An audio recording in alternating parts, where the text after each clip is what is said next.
Good morning. Delta destruction. Hurricane Delta is expected to hit the Gulf Coast this afternoon. The latest on its track and how people are gearing up. Plus, blazing on, wildfires in California are setting records as firefighters are struggling. Just ahead, why these fires will go down in history.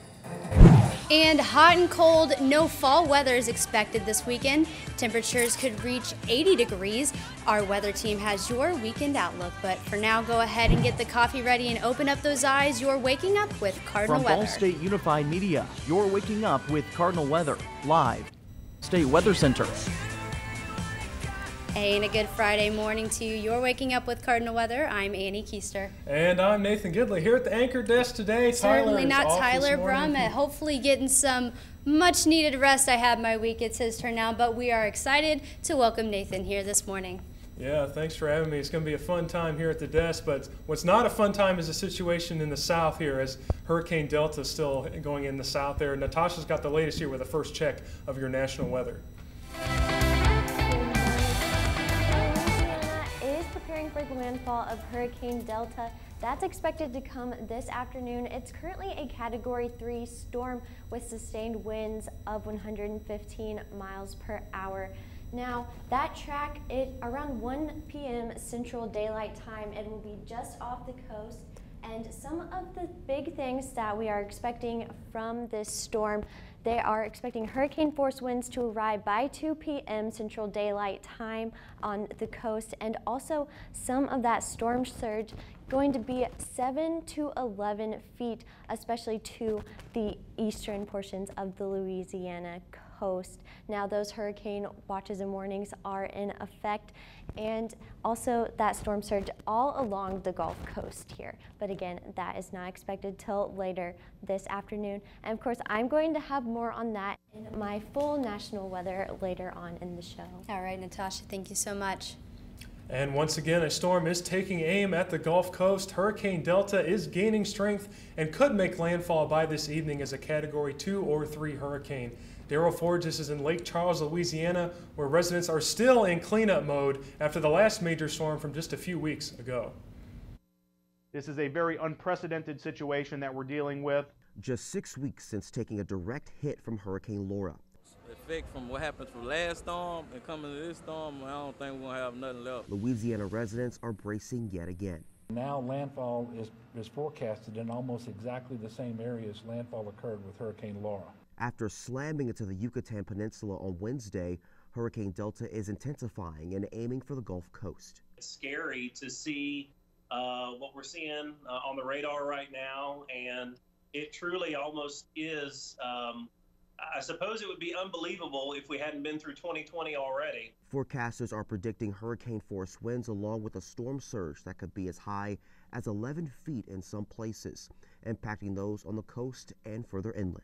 Because storm surge will actually back up into the area rivers and waterways. And hurricane warnings and watches are in place all along the Gulf Coast. Officials pleading with storm-weary residents to evacuate.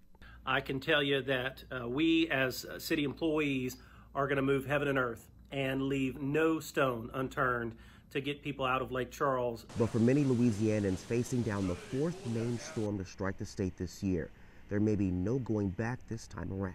It's no going home. The only thing I could do is put it in the good Lord's hand. In Lake Charles, Louisiana, I'm Daryl Forges. Now, while the worst of Delta's impacts are expected to the west, places to the east, like New Orleans, are still expected to receive some impacts. The city is making necessary precautions as tropical storm, force wind gusts, and heavy rain are all likely.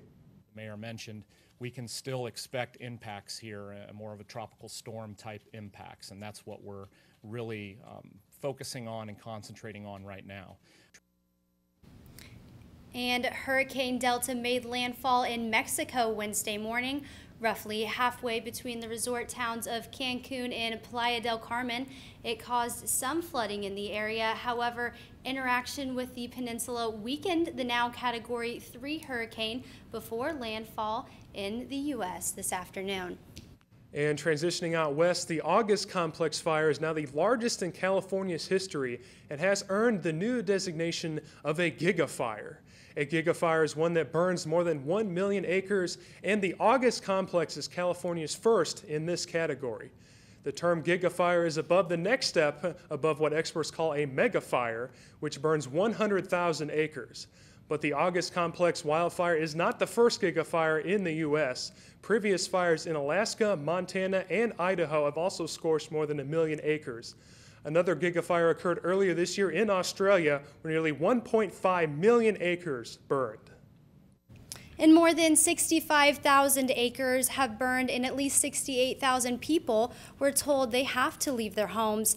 But CAL FIRE says the glass fire is only about 30% contained as of Monday morning. Hundreds of homes and other buildings have been destroyed, along with wineries and landmarks all over Napa and Sonoma counties.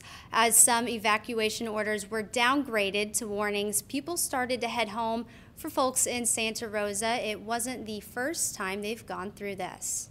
We were evacuated last time. It was horrible. There's only two ways in and out of this community. So you've got a lot of traffic, and you had a lot of very panicked people. So this time, handled beautifully. I can't say enough for the people who responded. As we drove in yesterday and saw what they have done to protect homes out here, it's really outstanding.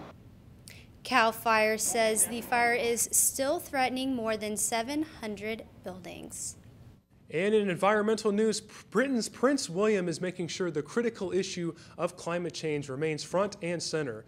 The Duke of Cambridge talked with historian Sir David Attenborough about his plan to reward environmental work around the globe.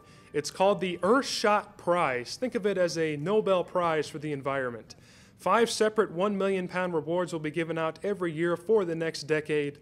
The goal is to have 50 solutions to some of the planet's biggest environmental challenges by the year 2030.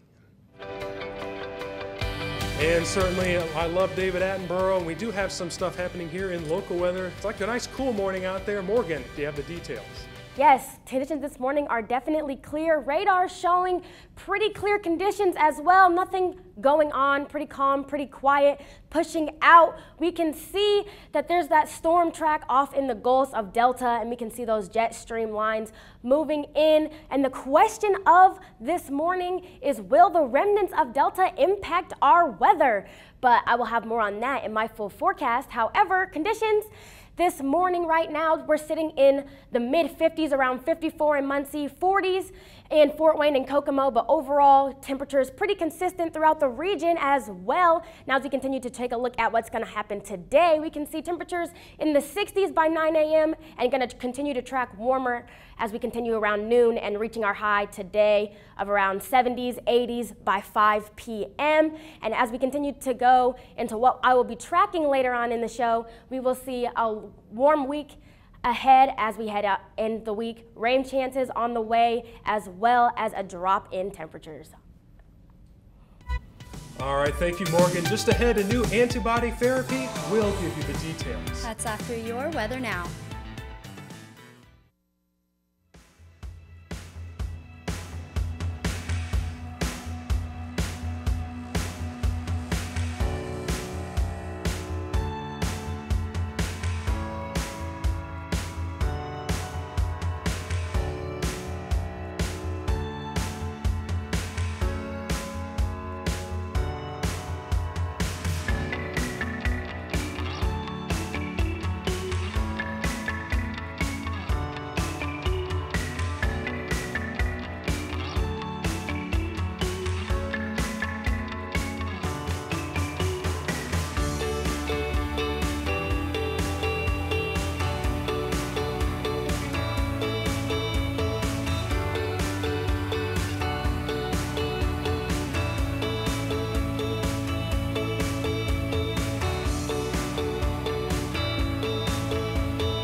And welcome back. You're taking a live look out here right at the campus of Ball State University. A beautiful morning here across the area. And as we transition here to some health news, to allow the emergency use of a new antibody therapy. Eli Lilly and Company says initial data reveals this new drug has reduced symptoms, hospitalizations, and ER visits. The company says 112 people received the antibodies and 156 people received a placebo. 5.8% of placebo patients required hospitalization or an ER visit compared to the 0.9% of those given antibodies.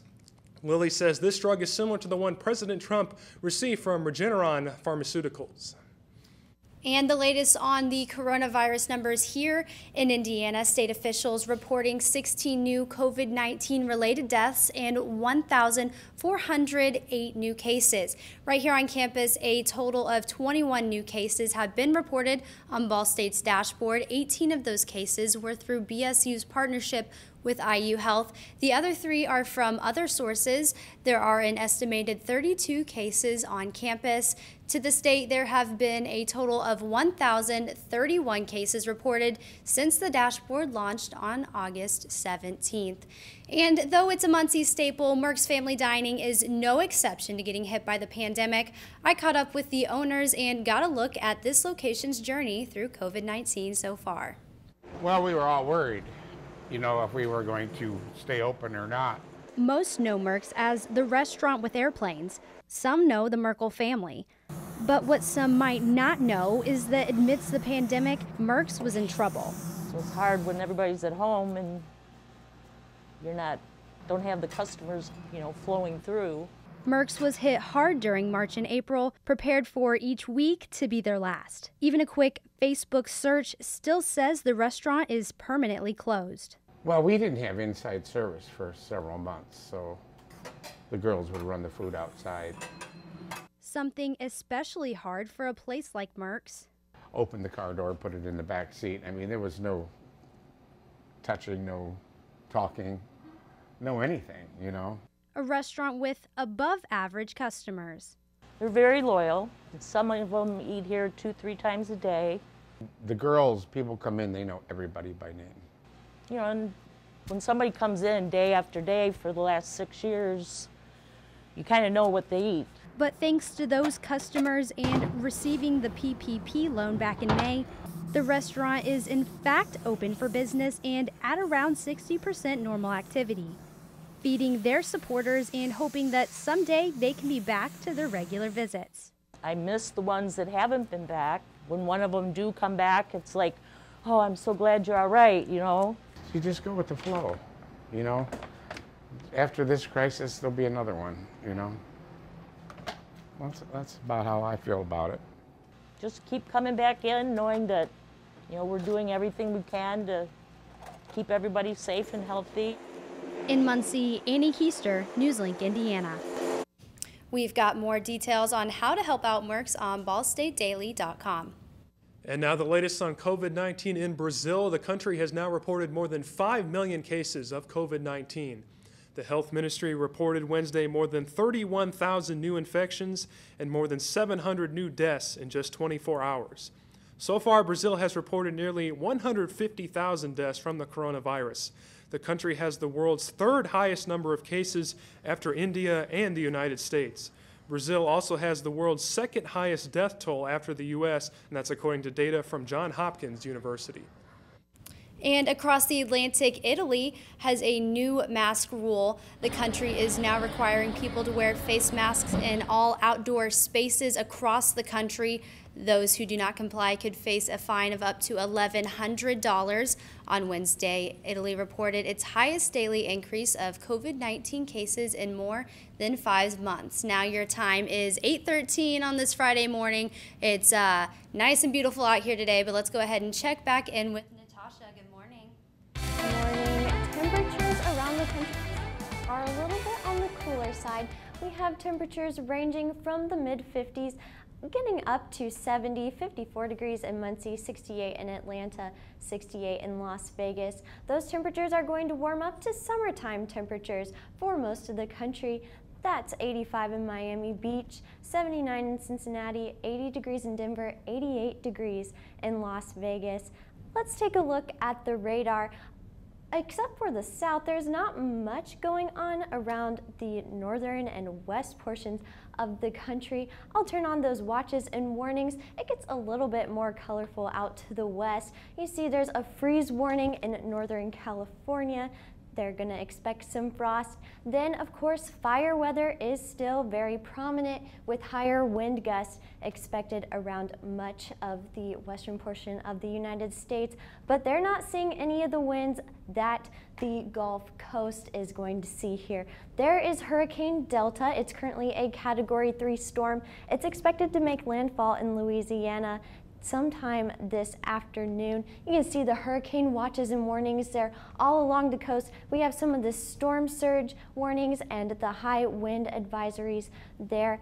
Now, if you look, the storm surge could reach 7 to 11 feet, especially on this this eastern portion of southern Louisiana. Still about 3 feet along the coast of Texas and Alabama and Mississippi. Now, hurricane force winds are expected to arrive by 2 p.m.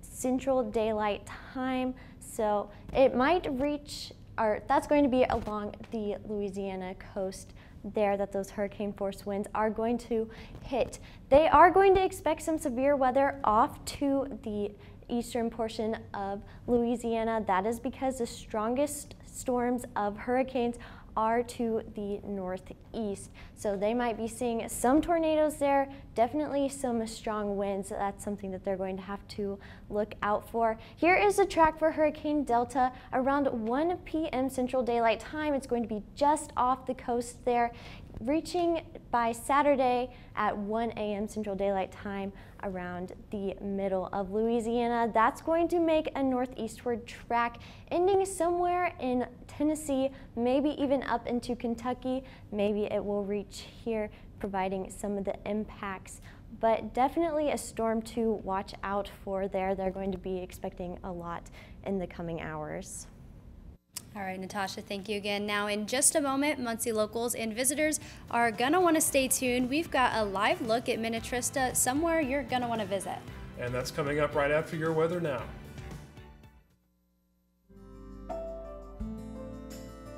Riding the bus is an easy thing to do. Last year, we carried 60,000 riders from the Ball State area. 50,000 of those were students.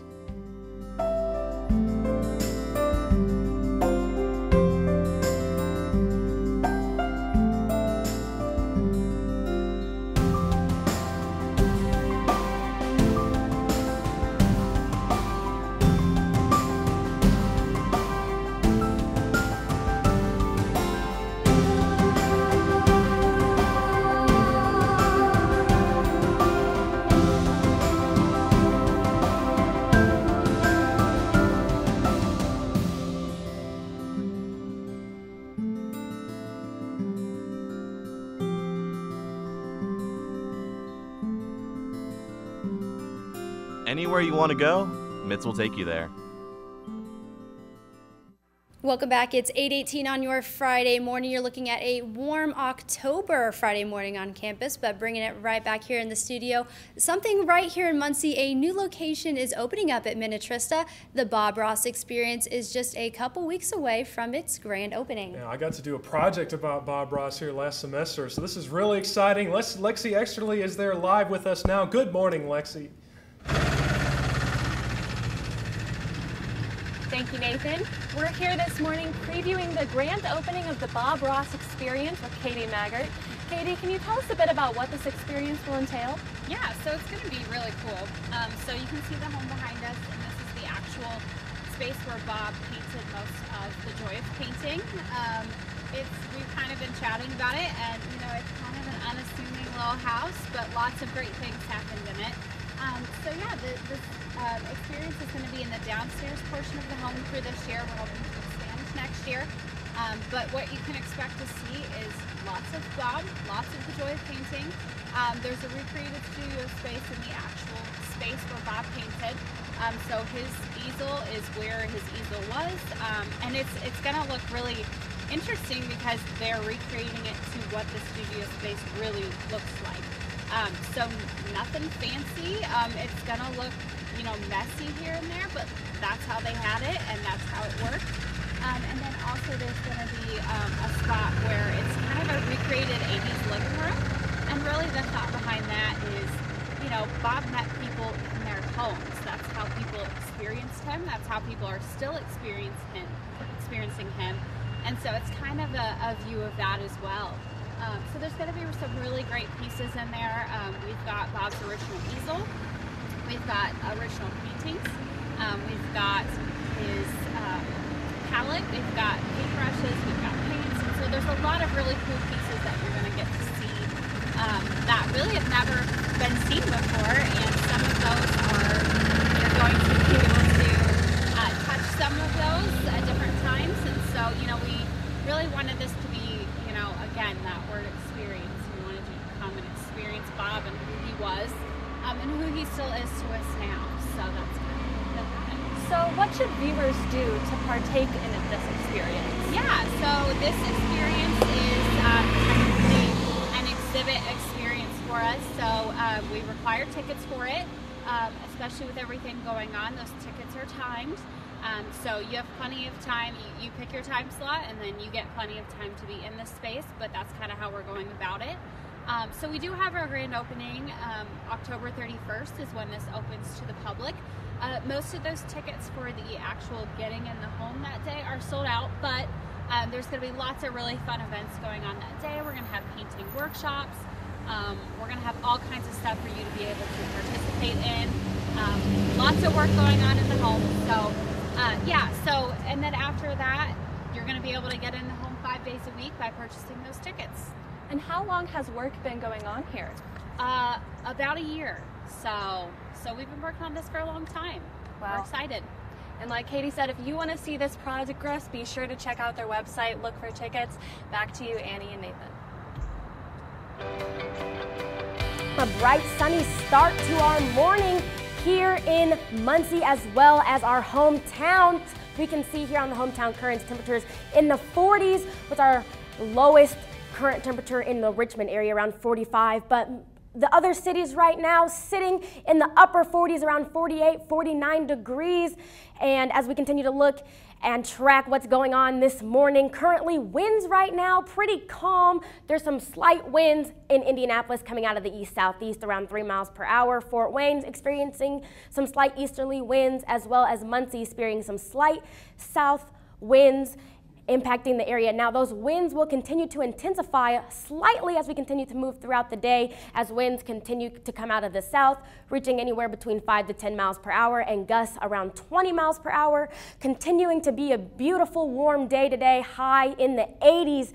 Man, it's going to be a great day today, so definitely if you have time, get some sunshine, go catch some of that sun, because these warm temperatures aren't going to stay around for too much longer. Lows tonight going to drop to the 60s, continuation of those southwesterly winds around 10 to 15 miles per hour, so definitely slightly breezier conditions tonight, but overall a nice evening is in store. Now radar right now pretty clear, pretty calm, but as we continue to head into the weekend, conditions are going to become a little more intense as the remnants from Delta are going to impact the area, bringing some potential rain and cloud cover to the Muncie area as well as some surrounding areas as well. And as we time that here out, we can see on radar there's that rain and some cloud coverage on to the south that's going to gradually start to track up as we see here on Precision Cast. Around Friday morning, still pretty clear, and as we continue to push in on throughout the rest of the day, you can see some slight cloud coverage starting to move through, but by Saturday morning, definitely that intense cloud cover starting to roll through. As we continue to move the clock forward, by Saturday around 8 a.m., definitely some thickening clouds and humidity starting to impact our area as Delta starts to impact us. Continuing to move the clock forward around 5, 6, 7, 8, and then as we head into 10 p.m. on Saturday, you can see some spotty showers off to the north, that continuing cloud cover to intensify, continuing to push the clock forward. We can see by Sunday, this rain from Delta is going to start to impact the area. You can see Muncie as well as Winchester having some rain potential, continuing to move the clock forward. That rain is going to continue to push through, bringing some slight rain chances to Muncie. And as we continue to time this out, you can see definitely some clouds and rain potential lingering on into Monday. But this weekend, tomorrow, even though there's going to be rain in store on Sunday, tomorrow is still going to be another great day. So if you have any weekend plans, tomorrow is going to be your day to do it. High of 81, continuation of some strong winds as well as heavy gusts. But on Saturday and into Sunday, we can see those temperatures start to drop slightly, high around 78 degrees, that 40% chance for some showers and thunderstorms as Delta starts to impact our area. Now, as we take a look at our mid-7-day forecast, you can see highs in the 80s for Friday and Saturday, lows in the 60s as well. Now, as we continue into early next week, you can see temperatures start to drop slightly as a cold front is going to make its way through the regions, causing temperatures to come down a little bit. That rain chance, best chance for rain on Monday, about a 60% chance for rain, but then conditions clearing out by early to mid next week, leaving sunny conditions and temperatures in the 60s and 70s. All right, certainly not October weather. Or at least what I would imagine it as, but I guess we should hold on to it as long as we can because Indiana winter is coming. But in just a moment, we've got a final check at that weather. Yeah, awesome summer-like forecast there. We'll be right back.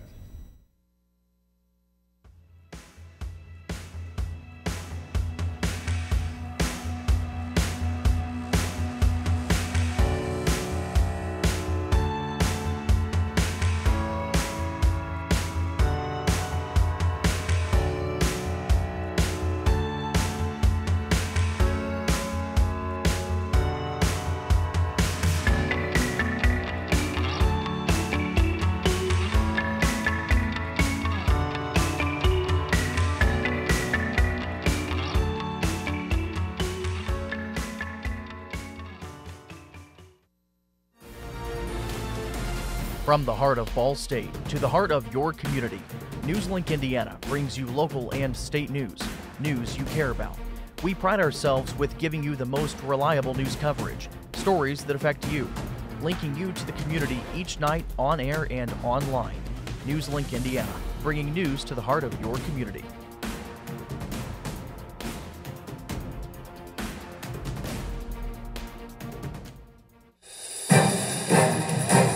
Welcome back. It's time to take a look at some of the top stories from this week in your Cardinal Weather News Minute. President Donald Trump working from the White House while recovering from COVID-19. After a week of sharing his experience on Twitter, one tweet saying, "Don't be afraid of COVID," since a number of his administration has tested positive for the virus. That includes Press Secretary Kayleigh McEnany, former White House senior advisor Kellyanne Conway, and a number of White House press staff and senators.